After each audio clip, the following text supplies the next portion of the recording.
The deportation is the most tragic page in the history of the Crimean Tatars. It was the moral and physical destruction of a nation. While the best sons of this nation were dying at the front, the elderly, women and children were being forcefully deported to Central Asia and the Urals by train in cattle cars. As a result of this operation, more than 46.2% of people died. The Soviet government had been preparing to implement the program even before World War II, Crimea without Crimean Tatars. This became possible with the outbreak of hostilities between the USSR and Germany. The fact that the deportation operation had been prepared for several years is evidenced by the fact that in the spring of 1944, a secret NKVD order of April 13, 1944, was signed on measures to clear the territory of the Crimean Autonomous Soviet Socialist Republic from anti-Soviet elements.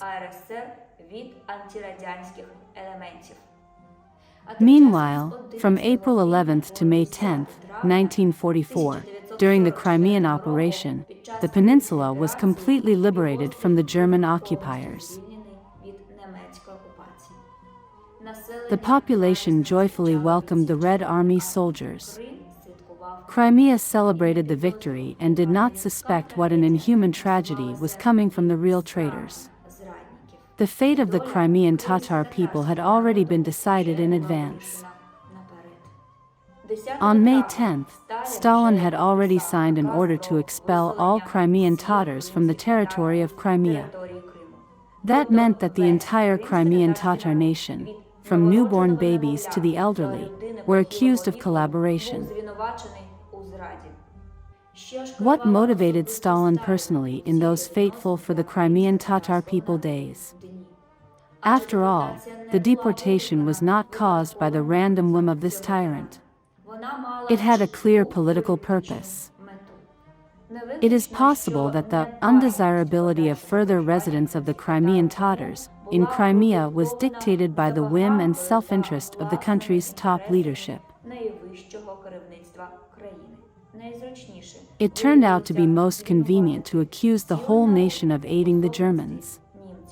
Information about the preparation of the barbaric action was kept secret. 32,000 NKVD soldiers were deployed to Crimea. An interesting fact is that a census began, but only among the Crimean Tatars. So, everything was ready.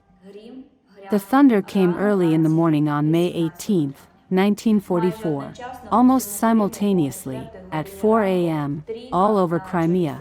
Groups of three led by sergeants, officers, and operatives broke into Crimean Tatar homes and announced, "In the name of Soviet power, for treason against the motherland, you are being evicted to other regions of the Soviet Union." They gave 15 minutes to gather some belongings.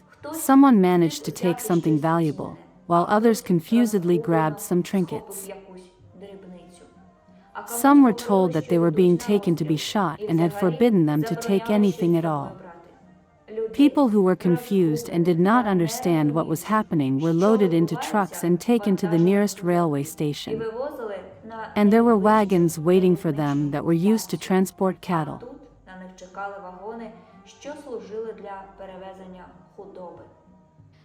Many contemporaries of the deportation testify that seriously ill Crimean Tatars were not taken to the trains.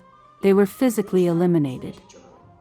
Those who found the courage to resist deportation were also shot.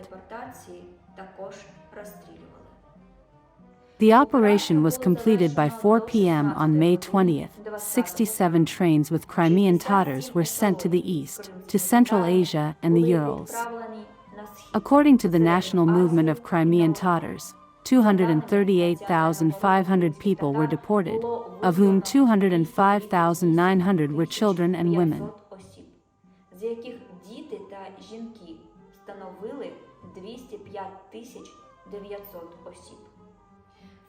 During the period of deportation and the first years of exile, the Crimean Tatar people lost 46.2% of their total number.